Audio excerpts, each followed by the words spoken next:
another beautiful edition of our program on marriage, tagged Stronger Together. It's an honor to have this beautiful couple here. Ah, the wife used to call me a secret, my secret admirer. And it just shows that we have one or two things in common. They're lovely, they're admirable. I'm not going to, say much about them. I want you to, you're welcome to the program. I want you to introduce yourself to us, to the viewers, to our community listening to us now.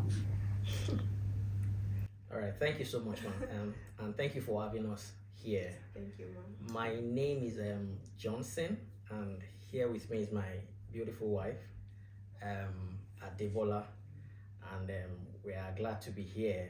Thank you for having us. You're welcome. Thank you, ma'am. It's going to be very beautiful tonight because I'm just looking forward to the new story I'm going to hear tonight, to the new teaching, and the essence of this program is just to make us believe that marriage, sweet marriages still exists, Yes. and marriage is what the high. Marriage is sweet. Marriage, nothing. Whatever would have has happened in the past between two people, it can be adjusted, it can be rebuilt. And we know you are here to teach us one or two things, to open our eyes to your own experience. But before we delve into all that, I want you to tell us the genesis of your story, the genesis of this union, how you met, and that means a lot to me. I want to hear that, and I'm sure our viewers want to hear that as well. How did you meet each other? I will allow him to speak in that regard. Yeah. All right. Thank you so much. I think it's just better for me to speak because I was the hunter. Okay, so the year was actually 2011, and it all started one Monday morning. I woke up quite early for my morning devotion as usual, and then okay, let me just backtrack a little bit. I used to work in a bank, and she used to work for an airline. We as the bank, we were the airline's banker. So they needed some staff at the airport to assist them with the cash collection from the airport. And I was fortunate to be one of the few people that was sent to the airport for that particular task and mission.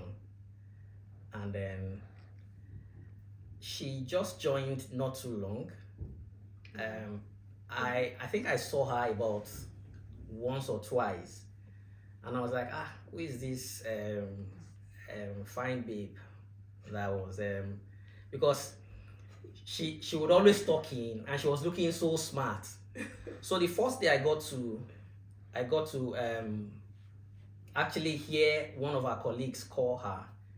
The colleague called her Comfort.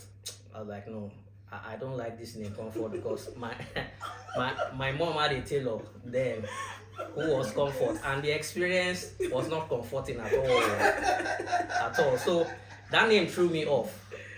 I just forgot about it. And that Monday morning I woke up after my devotion. I wanted to go get ready to go to work. And in the bathroom, I don't know what happened. I just heard the name Adebola. I sincerely speaking, that was what I heard. And I was like, the only Adebola I know used to be my classmate in secondary school, and he's a guy. So which one is Adebola that I was hearing? So I forgot about it. So I got to work that morning. I was just sitting down in the office just because early morning shifts at that time, you don't get to start working for us as the bank until around 10, 11. After a lot of collection will have been done. And then we were fortunate to be in the same office but different spaces. I think she was like the head of their collation for the sales, yes, at that time. So as I continued working, all of a sudden somebody came in and went straight to her desk. And the person was like, Debola, how are you? Adebola, how are you? How are you doing? Immediately I had that name, Adebola, I just remembered, I've had this name before this morning. So I looked up, I looked at the guy. So I'm not like, Adebola. So when she stood up to escort the guy, I now stood up to have a good glance at who this Adebola is. So that was when I was not like, okay. Maybe there's a ministry here for me. Maybe there's a ministry here for me. Maybe there's a ministry here for me. So I went out shortly after she escorted her cousin out, and then I was standing by the staircase with my senior colleague that time. So we're just talking and gisting. So she passed by and greeted the senior colleague we had seen in the morning. So I don't think there was any need for her to greet me again. So as soon as she greeted the man, she smiled as usual. She loves smiling. She's a good smiler. If there's any word like that. So as soon as she greeted the colleague, she smiled, and as she was about going, I told her, my elder colleague, that if I get married tomorrow, that this is the lady that I'm getting married to. Just like that. She looked at me and she was like, is this all okay? It didn't make sense to me at all then. That was the look that she gave me. The play look. Is this one okay? So the man was now like, yes, that she's a very good lady, very good, calm and collected. I said, okay, that's good. So later that night, I called one of our colleagues who was my friend, and I asked her, I said, there's this Adebola girl that just started with you guys. I want to know everything about her. Investigate. So the lady was now like, Bamio, don't worry, I'll find out for you and I'll get back to you. So the following day, she now called me after work and she was like, okay, all the details that you need, I have them. I said, the first that I want is a genotype, because I don't want to start something I won't finish. Because my first relationship, we had to part ways because of genotype. And afterwards, I just decided to stay on my own. When I met her, I was not even prepared to go into another relationship. She happened to be my second relationship, our final one. So immediately she told me that she's AA. I said, okay, that's confirmation for me. This is where. So yeah, that's a good one. That's a good one. You actually knew what you wanted, and you went for it. There is power in name as well. There is power in name. Viewers, just mind the name you give your children. Honestly, a name could be a barrier. A name could be a door. A name could be a window. As funny as it seems, as funny as it sounds, for you didn't like comfort. Comfort may be something else to somebody else. But there is power in name. We should actually give ourselves something meaningful. We should generate names that are meaningful, that are impactful. I'm not disrespecting anybody getting comfort or not. But for you, that was the thing. But I have one thing again. You said the smile. The smile was the key. The smile for him. So your smile was the glue that attracted Mr. Bamio. That's good. I think for me, it's just at the time. Normally, I always love to smile because I believe it opens doors. Even if I want to speak to anyone, even up until now, when I go for any interview or anything, the first thing I do is to smile because it helps me to feel comfortable and feel at ease. And at the time, I was quite young, and it was my first job anyway. So I was so excited coming to the office, and you know how it was then. So yes, that was it for me. That's very good. And how long did you guys have to did it take you so long before you decided to say, okay, we're getting married? When did you now know That was the phase of you knowing that okay, I want to. But you were fast. You said you wanted if I get married tomorrow, this is the lady I'm getting married to. But at what stage did he present to you that I'm going to marry you? At what time did he propose, and how did he propose? I want to hear from you now. Okay, Sister so Deborah. so for me, I think the proposal was okay. Initially, at the time, I was in a relationship. At the time when I knew him at work, I was in a relationship. So everything he was saying at the time, I was just looking at him. That what kind of confidence is this? You've not even asked me anything. You don't even know Who I am. exactly. Like it came to me as a surprise, and initially, his confidence was like a negative. It threw me off balance. Like, how can someone be so confident like this? You don't even know who I am. You haven't even spoken to me about anything, and you are saying, if I get married tomorrow, this is the person. Like, where is this person coming from? So it took me a while because I was in a relationship at the time. Even though some things were not going well in that particular relationship, but I was still trying to make it work because I wasn't convinced yet about him, and so I can't really remember how long, but I'm sure it was more than a year. Okay. More than a year. I'm not really good with dates. He is very good with dates. He remembers the duration, remembers exact dates, Very time. meticulous. Honestly, so so some questions, but I know it took me a while because I had to pray about it. And So I what needed what to was be it for convinced. you as a woman? I'm sure as a woman you have a list of even if it was not a list. Yeah, At least what do you want in a man? What attracted you? to him. Okay, so the fact that he was or he is, because he's very fun to be with. He makes me smile, he makes me laugh. Because I know one of the things I wanted was number one. At the time now we always have a list of number one on our list is man has to be God fearing. So, but for me, I wanted someone that is God fearing, and not just the I don't know how exactly to put it, but also has a social life. Not really so into I don't know how to put it really, but just be able to balance Somebody you're it going out. to be free with, Exactly. somebody not really rigid, not Yeah. somebody that's going to Yes, be your friend. Exactly. You are going to be at the same level, friend. you can chat, there is Mhm. nothing in Exactly. between you. At all, exactly. And then that was just what it was for me about him. He's always fun to be with, he makes me laugh, I can be free around him, I don't have to pretend or so that was it for me. Yes.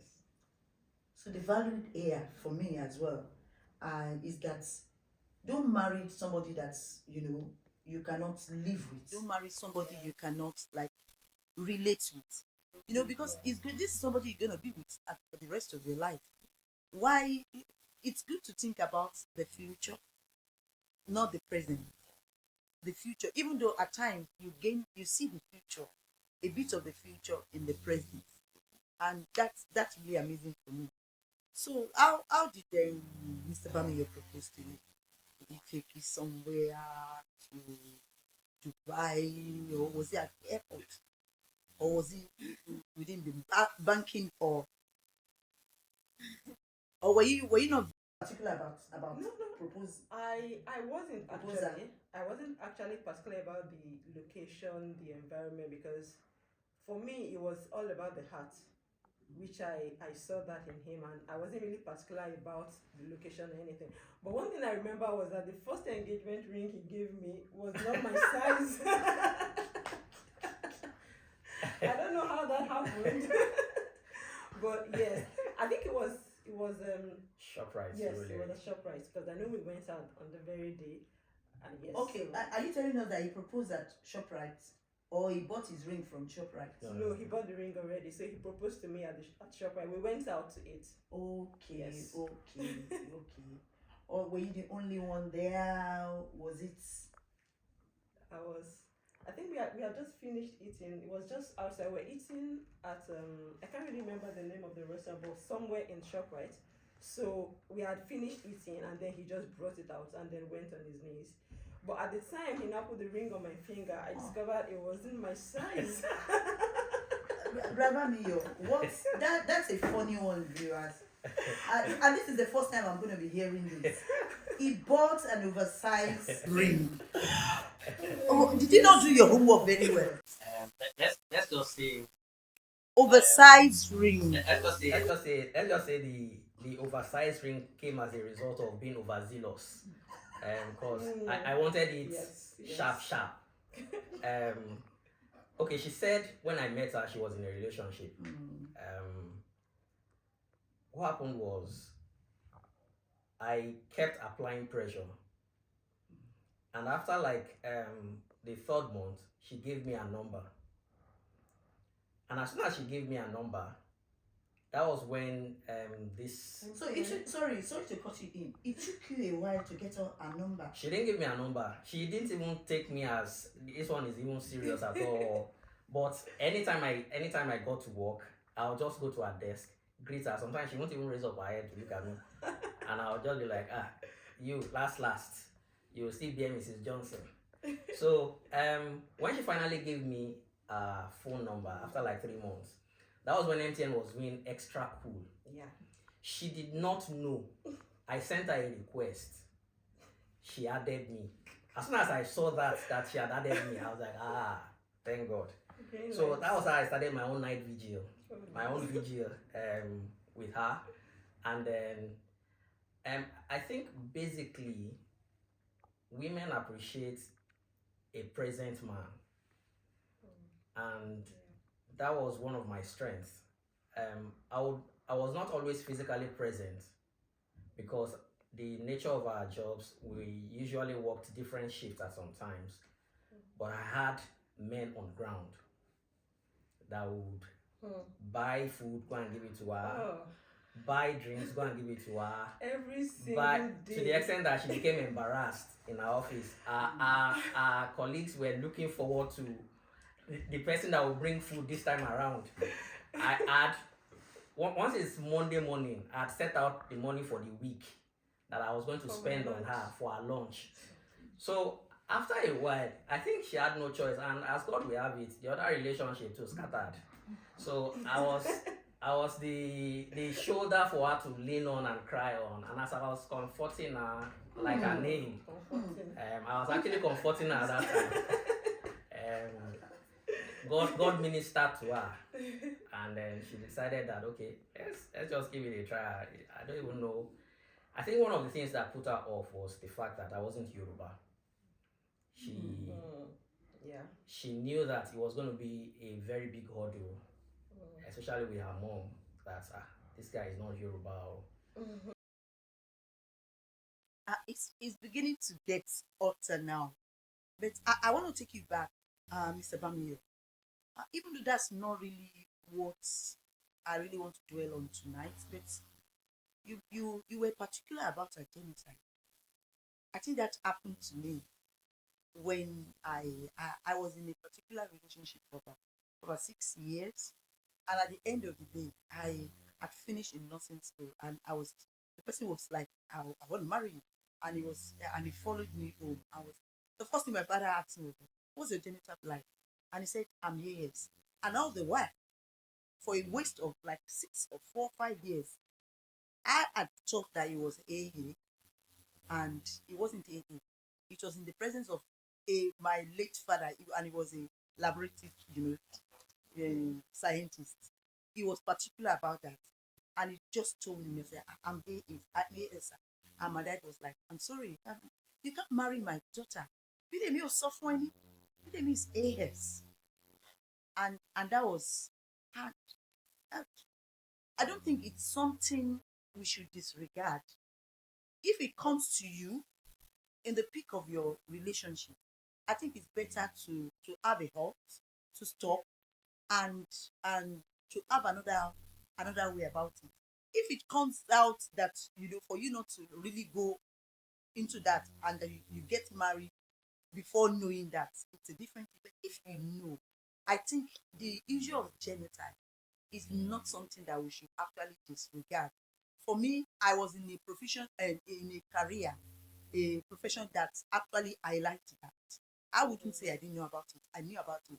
My father was particular about it, and I couldn't disregard it because the joy you have presently of you befriending each other. By the time you go ahead into the future, marry somebody, and the chance is that the truth about it is that the probability of you having a child, a carrier seed of a sickle cell blood, when you are both AS, it is very high. So why delve into problem? Why delve into you are meant to enjoy it. I know we are Christians, even in Christian churches, people go for genotype and blood group and whatever. I don't think it's a part of relationship when we're intending to build up a marriage. These are the basic questions we should ask ourselves, regardless of who you are. Thank you so much. But you were particular, and I think you were meant for each other because you didn't have to, travel all the way and all the. So that's gonna take me to another question now, and that's what we're gonna be dealing with tonight. In a lot of marriages, for so much of the marriages that we have people getting divorced for one reason or the other, and a greater percentage of the marriages, the divorce that we have in our community, in our world now, you know, has been as a result of financial issues. So it means in 10 marriages that we have, 4 of those couples will have divorced based on financial issues. So we are going to take us tonight. There's what we call financial responsibility. To you, in marriage, what is financial responsibility? For that question. Um, for me, I think financial responsibility is when we have roles spelt out in the home between the man and the wife. And one of the primary ways to do this is through communication. Roles spelled out. Yes. Roles, as in, are you talking about? Because we are talking of financial now. Because if you are taking it as in a whole lot of roles could be okay. Financial roles, and one of the ways we can achieve this is through communication. We cannot overemphasize the need, the importance, and the effect of effective communication between a man and a wife.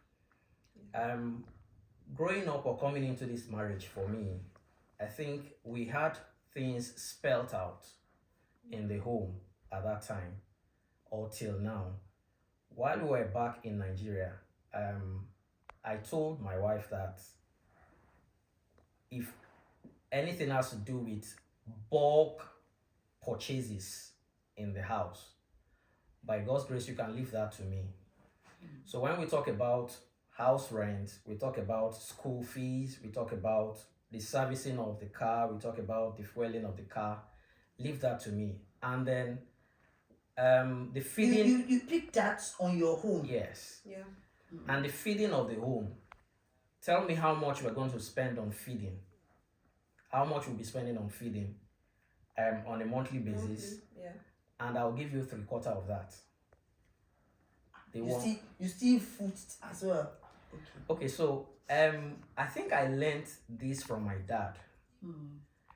My dad will always say the only way you are responsible as a man is if you are able to fulfill your financial obligations.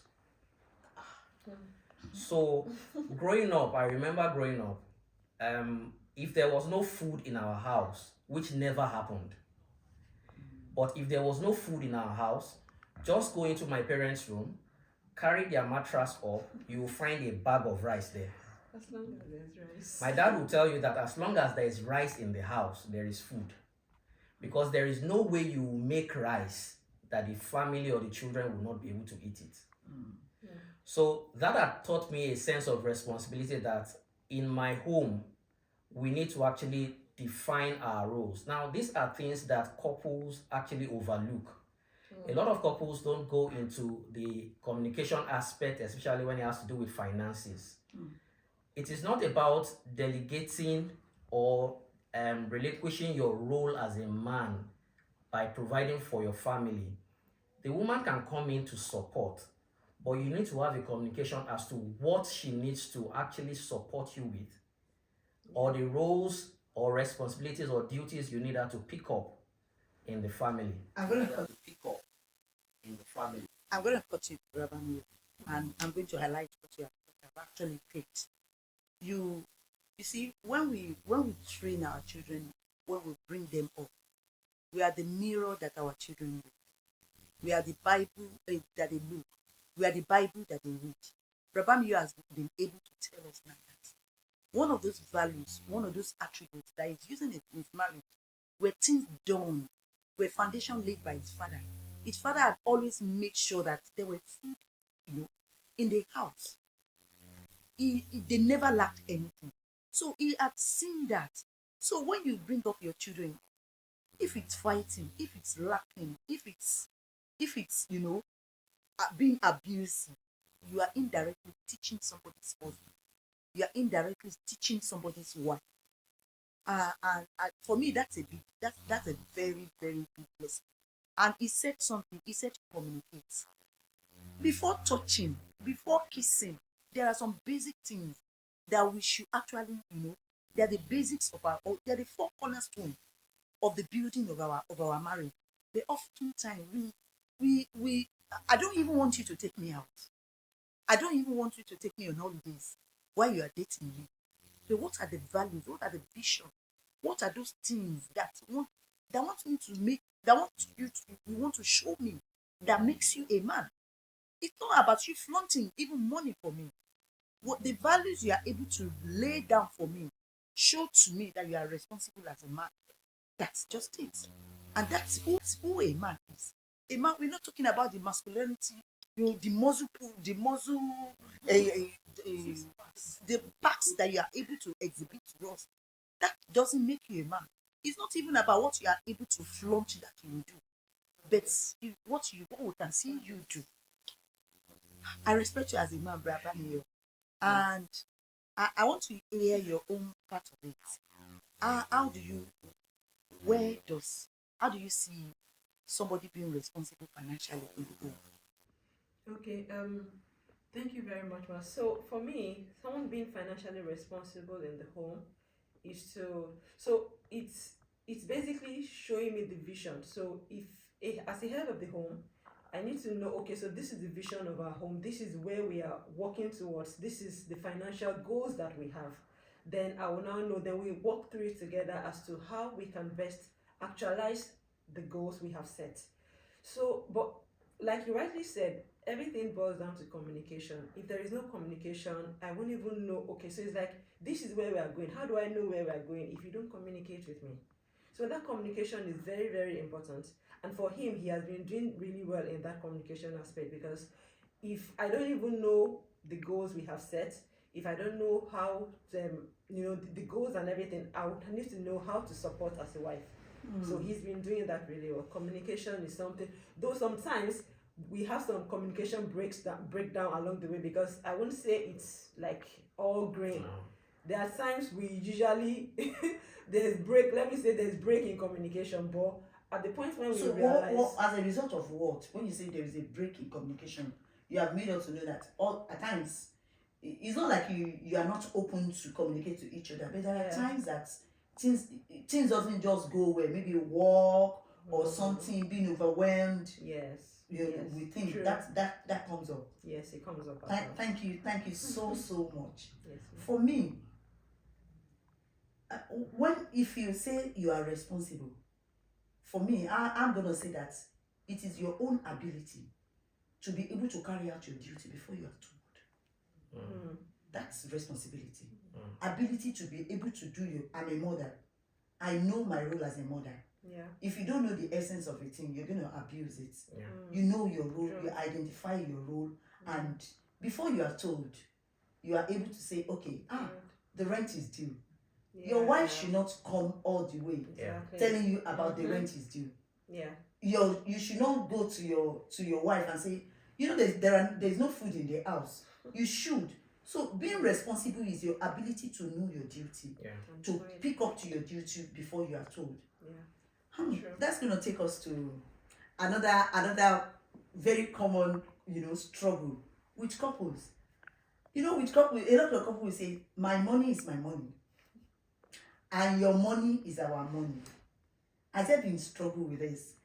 Because I would say you're a banker. Maybe you're finding, and people have always said that it's very difficult to marry a banker, but you're not finding it difficult. It's, for some people, it paved the way for them. People's career paved the way for them, even in their marriage. So how do you now, what I think what Sister Debola said was that his vision helped me to be able to know where I will come. That's a very good thing. You see, submission is very easy. Submit. What is your mission? It is only when I know your mission as a man that I will submit to. But if you don't have a mission, if you don't have a vision, there is nothing for me to actually succumb to. It's not the sit down there and I want to sit down. I'm not saying we shouldn't do that, but you make submission very easy when you have a mission, and it's very obvious that this man knows what he's doing. He knows where he's going. He knows what. But there are situations where a man is not able to lead financially. Yeah. Does it make him less of a man? Sister Debola, does it make him less of a man? Are you respecting Brabamio because he's able to financially commit to you? Because there will be instances where there could be short, you could have a breakdown in how money comes in form of work, in form of sickness, anything to show. So, how have you navigated through the journey of finances? Has there been any time, or because some people, our viewers are looking at us, are you telling us that you are respecting him because he's able to meet up your financial needs? Okay. Thank you very much, ma. I think I would tie that response to this question to the initial one you talked about, that my money is my money, your money is our money. It's kind of linked together. So for us, the way we have always had it is any money that comes either from me or from him is our money. So I remember back then in Nigeria, we had a joint account in Nigeria, but we haven't established that here right now. We are still in that process. But we used to have a joint account.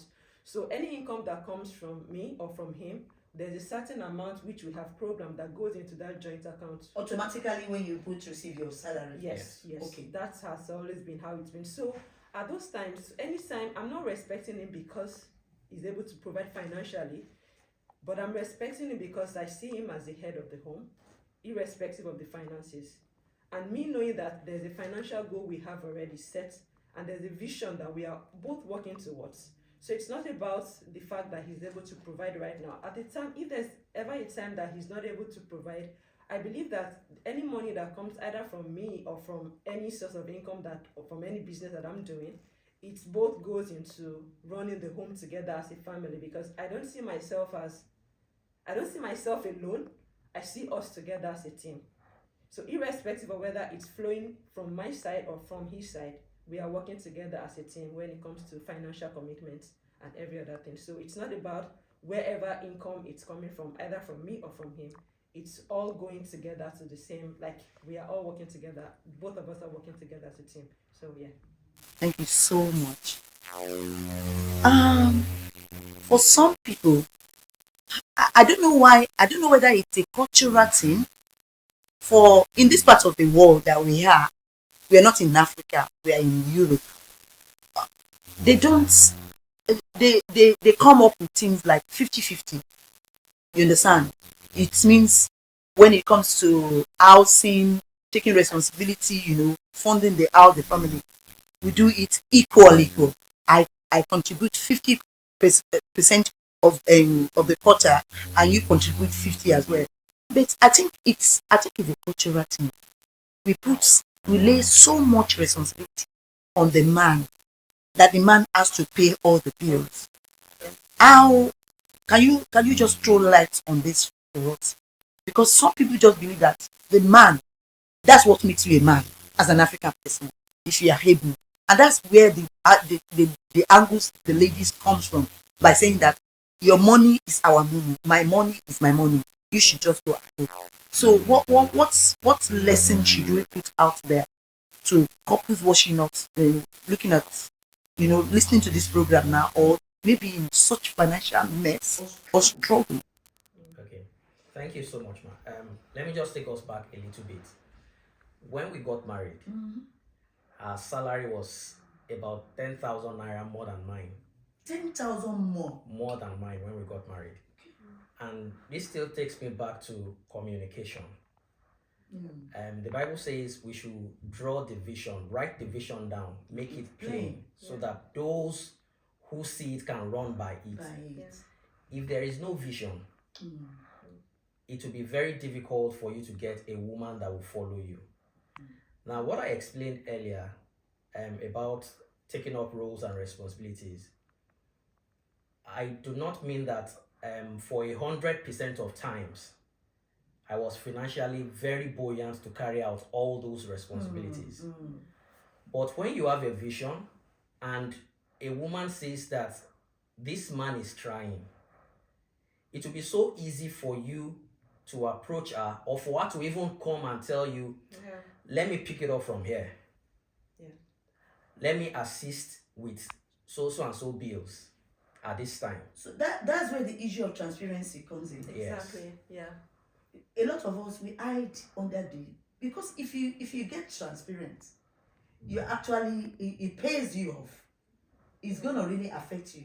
If you hide anything, my own imagination about how much you earn is gonna be higher. And I'll be thinking you are earning a lot. But if you are transparent, the lady or either of them will know, either of you will know when to come in to help. So as couples, in being financially responsible, we need to be transparent. Exactly. We need to open up. Marriage is really about transparency.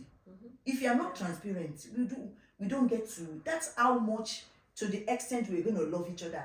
That's how much, to the extent to which we are going to be able to assist each other. Transparency and communication. Really, it's really important. Like, I know the day he gets paid, I know how much he earns, he knows the same as mine. So there's nothing to hide. So every of your financial the transparency entails a lot of things. If you are financially committed to a lot of things, maybe you have financial commitment to about 5 channels, and your wife knows about 2, and you are telling him that you are earning 5,000 pounds. All our imagination is that, okay, 5,000 pounds.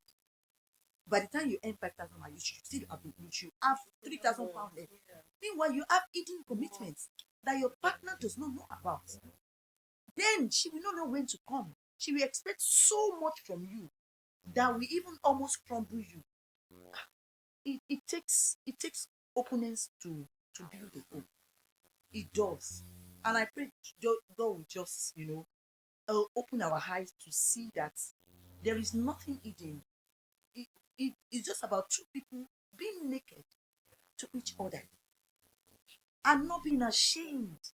If you are in financial mess, when you both marry, whatever problem your spouse has is your problem. Whatever aches he or she has is your ache. Thank you so much. And we have actually gained a lot from your experience in the course of the program.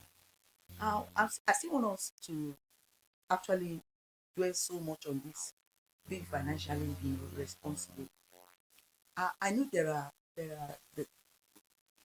it's got to do with our upbringing, the myths about marriages that a lot of us have, especially when it comes to Africa. We believe that the sole responsibility of keeping a home is the duty of a man. I don't want to argue that, because when you call yourself a leader, the responsibility of leadership comes from you leading first in every area, leading financially, leading emotionally, leading with good examples as fathers and everything. But I want to ask, why would you open up and see your spouse suffer even when you're sitting with money? Because a lot of couples struggle with that. Your husband or your wife is in need of money. I know of men or women who will flaunt money out there, and their family, struggle. What advice? Why do you think that happened? Why do people struggle with that? Thank you very much, man. I think first and foremost, um, one of the things we should pray about before getting married is to pray um, to get married to a kind partner. A kind partner. A kind partner. That's very deep. Yes. So what's the role of kindness? Okay, it's deeper than love. It's deeper than love. For me, I believe that when you are kind, you don't need anybody to tell you anything as regarding what you are supposed to do. You don't even need to be related to the person before you carry out some things that you are necessarily supposed to do. So kindness will take you far. I'm sure some people will argue that with you. That love will do this, love will do that. So they say love is blind. But sometimes struggle that will open the eyes.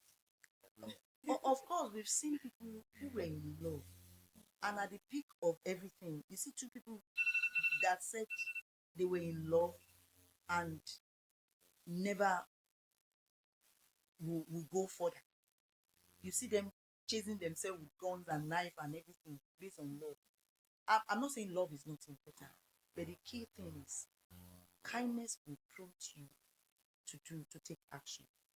Kindness will not make you see your husband suffer or your wife suffer and not do anything. So it is left for you to be kind to your spouse. I want to know, you are from two different parts of Nigeria. You're both from Nigeria, and each from the what part of Nigeria are you from? Okay, I'm from the Yoruba. You're from the Yoruba ethnicity. Okay. Are you? I'm from Delta State. I'm from the Delta. So were there I know there used to be this cultural struggle where you take whoever you want to get married to. Was there a barrier? And how did you navigate through? Because some people are looking at us now.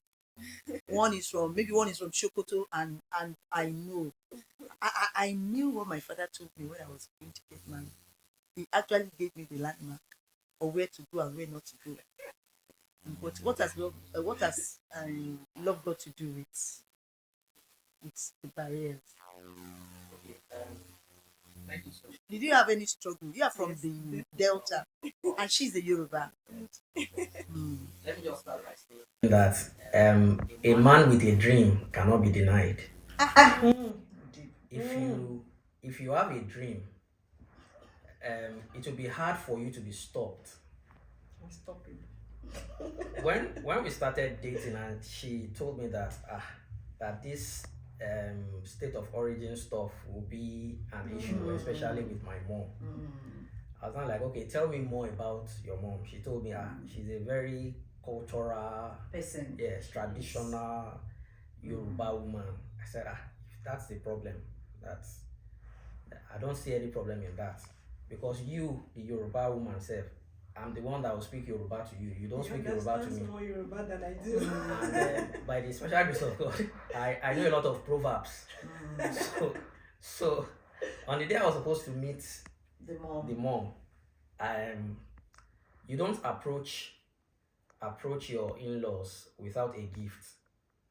I'd known that a long time ago, so I packaged the gift. I bought wine, and as soon as I got to the house, the mom was sitting down on the three-seater at that time, the sofa.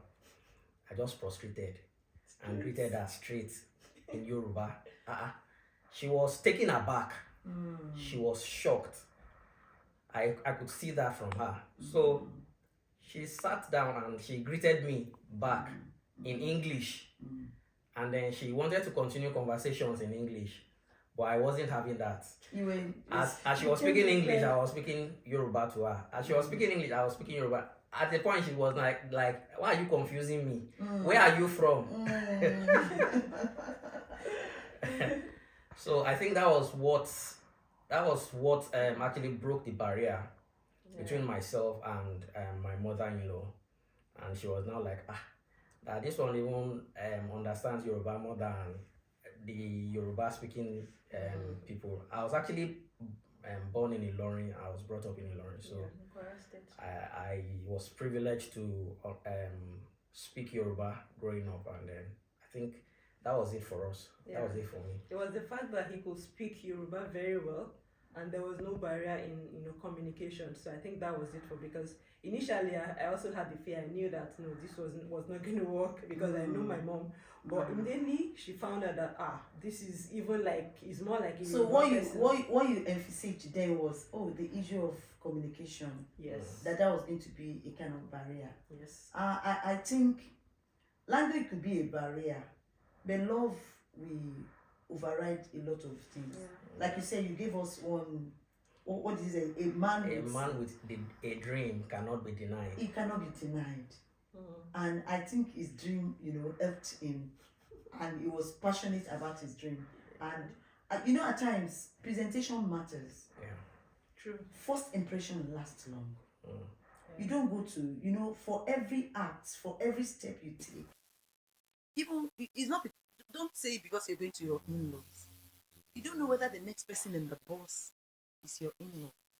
I've seen people who are falling flat, meeting the person who have been the dream of their life, but because of one singular act of failure, temporary failure, it's it swept them off their feet.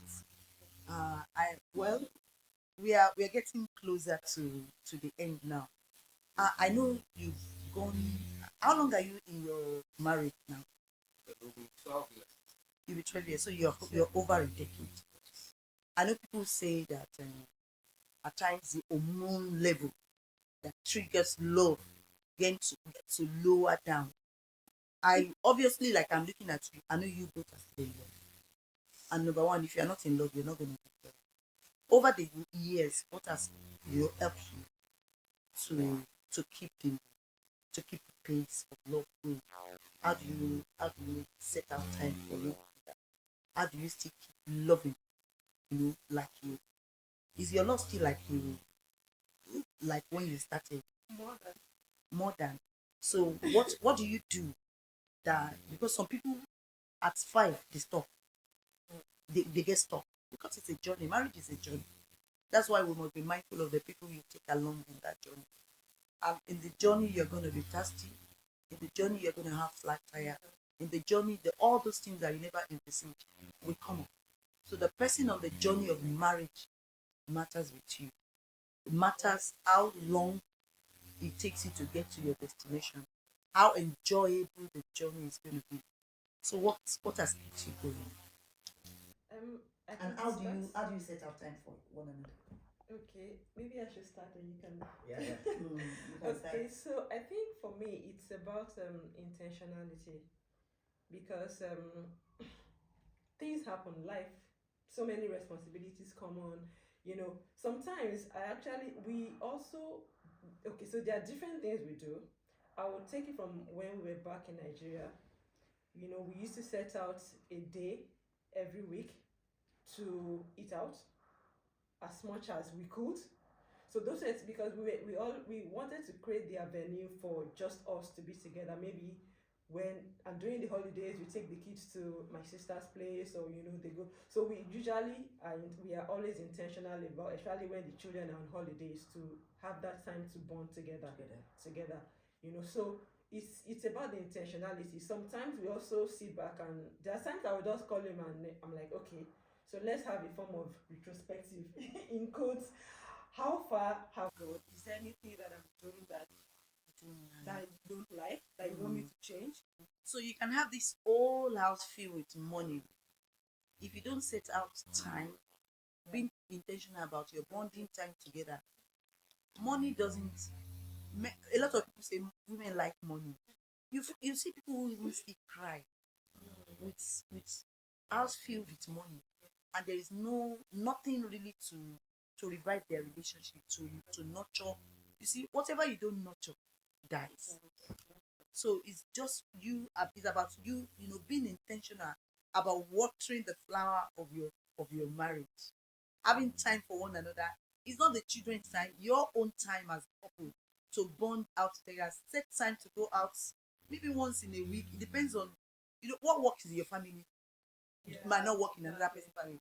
But just sit down, do a review, do a review, do a throwback. What do I do? Be open.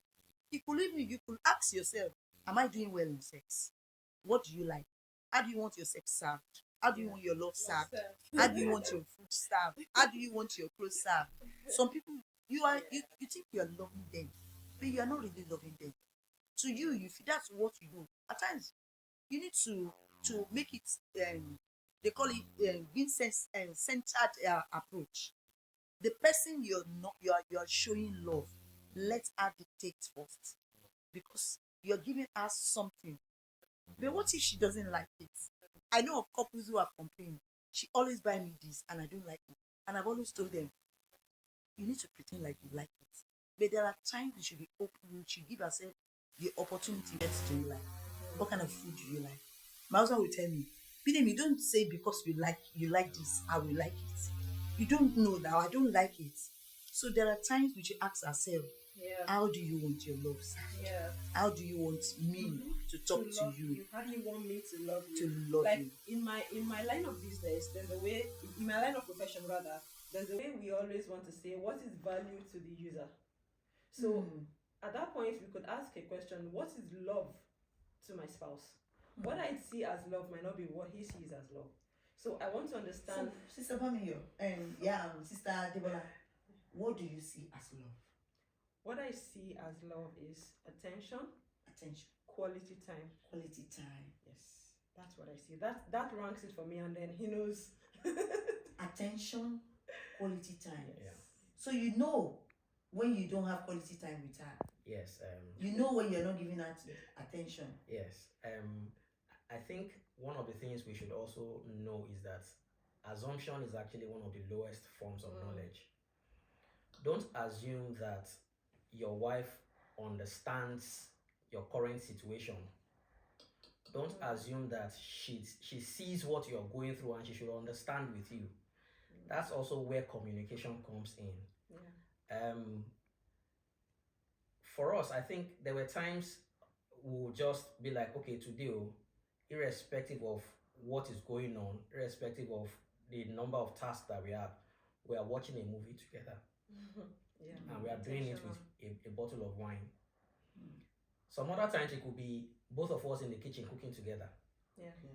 We'll have time when we are cooking together to chit chat, to talk, to discuss, to even draw up some other plans and vision. So just don't assume that you know how to love this woman. You need to ask her, how do you want to be loved? She might even be fed up of the old way that you know. She might Yes. want something else New. from you. Yes. She might be so bored with that. Can't you do? I know of I know somebody. She's late now. She like, how every year when I get my birthday, this is what you do. Can you not train me? Can you not surprise me? Can you not bring out something else? She put the husband on the spot one day, and you know what? The husband acted, called all everywhere, and she told me, she said, already, my husband went 1,000 miles today. Let him carry. So that's gonna bring us to our concluding part of today's podcast. I want you to drop a message for our online viewers. What advice are you going to give couples who are struggling, in terms of their financial responsibility, who are struggling financially as a couple? What's your advice? Okay, thank you so much for having us on this program. What I would just say is number one, communication is a bedrock That's the number one thing. by which we can actually build a financially stable home. Even if you are passing through some difficulties as a man or as a woman, try and as much as possible to communicate with your partner. Let your partner be in the picture of what is going on in the house. Number two, I think we cannot overemphasize the need for kindness. There should be kindness on the part of both the man and the woman. Because if I'm kind enough, if I have kindness in me naturally, I won't see you passing through pain and I would close my eyes to that. If we all understand that whatever happens to you happens to me, directly or indirectly, whether the word indirectly shouldn't even be there. I think it should be directly. Whatever happens to you happens to me directly. I would always want to draw out my helping hand to you in any situation you find yourself. And with this, I think your love will naturally grow. And as a man, I think we should be dynamic enough to know that salary alone cannot do it. We should also try as much as possible to have multiple streams of income so that the house can be, everything can be bubbling in the house, because when there is money, really, almost everybody is happy, especially if you have God in the house. So I think these are the things that will cut it out for me as far advising our viewers at home. Thank you so much. It's been a pleasure having you around with us. You taught us so much. On this note, I want to add that a man could have and may still not be responsible. A woman could have a lot and may still not be responsible. For me, I think the key value is you having it all and still knowing what to do without being prompted. I want to talk to the chaser. He calls himself the chaser. You know, when an animal like the lion hunts a prey. So I'm going to tell the chaser, how do you maybe that's not even to Brabami or alone, to both of you. There are ways we express our love. Are you shy to express your love outside? No. Are you shy? No. Is she shy when you express love outside to her? No. So how do you express your love outside to your husband? Apart from communication. Sister Debola doesn't seem to be romantic. I don't think she is, but I can pick it up from here.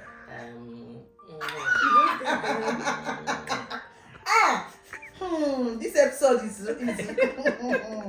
is raw meat. That's what he's not shy to express his love. You see, one of those things that women love is for you to be able to express love to them, not even on the bed alone. Express love outside. Express love in the presence of your children. Indirectly, you are teaching them to love. Express love to your husband. You know how we express love as well to men. Call for sex. African women wait for men to make a move for sex. As women, make a move. That's a talk for Take the lead. I know this is a talk for another time, but we have started it here. Expressing your love, you can first start, make the move. Grab your husband from behind. Not him always coming to grab you, and you stay there. It's as we round up now.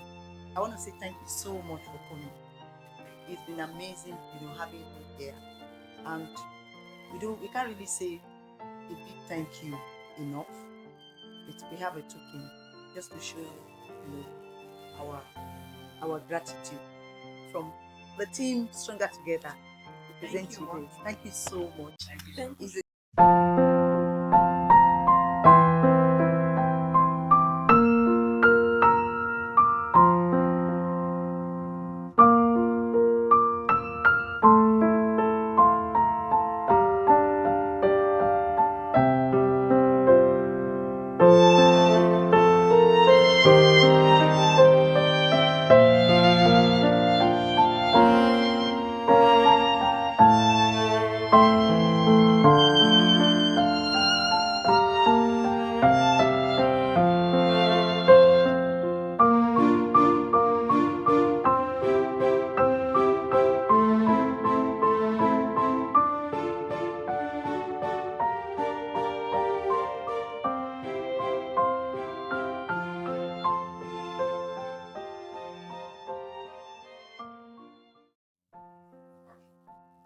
an exciting episode of Stronger Together, the March edition. It's nice having you all. Thanks for your time. Thanks for, I know I did learn one or two things. On these notes, till we come by next month, which is April, have a happy and wonderful Easter celebration till we come your way. Please subscribe and click the like button. Thank you. I'm your host, Abidemi Oladipo. See you.